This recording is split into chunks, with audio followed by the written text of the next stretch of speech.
you have in West Africa. They go and make Tinubu, they are not even patient enough to wait for the outcome of the petition before the court. They go and make him their chairman. And then they turn around and tell us that, oh, as for them, they love democracy. What kind of democracy do they love? In any case, who is going to benefit from military intervention in Niger? It's the West. If you take France, 1 out of every 3 light bulbs is powered by uranium from Niger. 1 out of every 3 light bulbs is powered by uranium from Niger.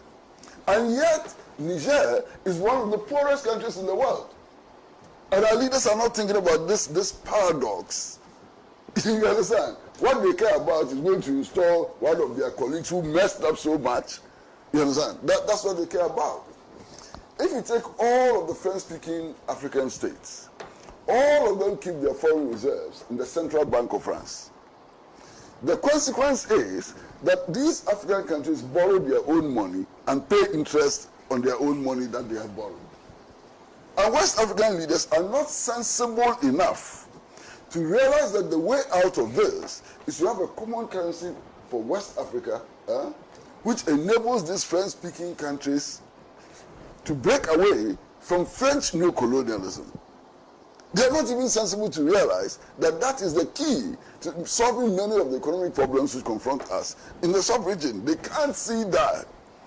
We've been talking about a West African currency for how long? What have they done in order to promote that? And then they go and sit somewhere in Abuja and they decide that they are going to send soldiers. Whose children should go and die? To install a useless president. Whose children should go and die?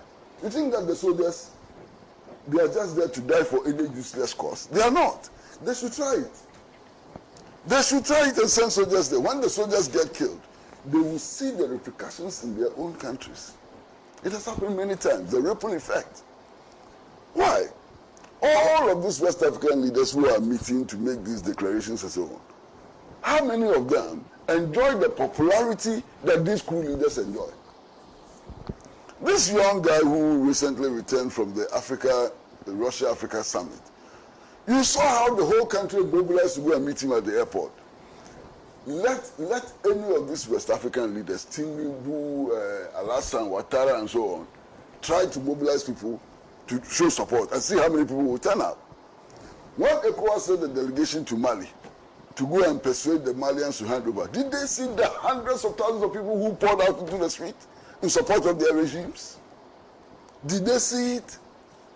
How many of these West African leaders enjoy 10% of the popularity that these cool leaders enjoy? That must teach them a lesson. In any case, what is this democracy we are supposed to be protecting? What is this democracy we are supposed to be protecting? Who doesn't know that in West Africa, elections do not reflect the will of the people? Elections have become a joke. Vote buying is rampant. The use of violence in order to win elections is overwhelming. The things we do in West Africa, are these the democratic elections? They should stop wasting our time. What we do in West Africa is that the last election, how many people died? Nobody has even bothered to investigate how those people died. And they call this democracy. Ayawasu West Rogon. I met the victims of the Ayawasu West Rogon fatality. Some have lost their legs. Some have lost their eyes. Some have been disabled for life. Not one person has been punished for what happened in the Ayawasu West Rogon. And then you turn around and say, we are running a democracy. What democracy? My brother, democracy, whatever it means, must deliver what the people want. If it doesn't deliver what the people want, forget it. It is not democracy. Democracy, if you practice it, must lead to improving the people's access to social services, education, health, housing, employment, and so on. Which West African country is doing that? Democracy is about doing the will of the people. Which West African country is doing the will of the people?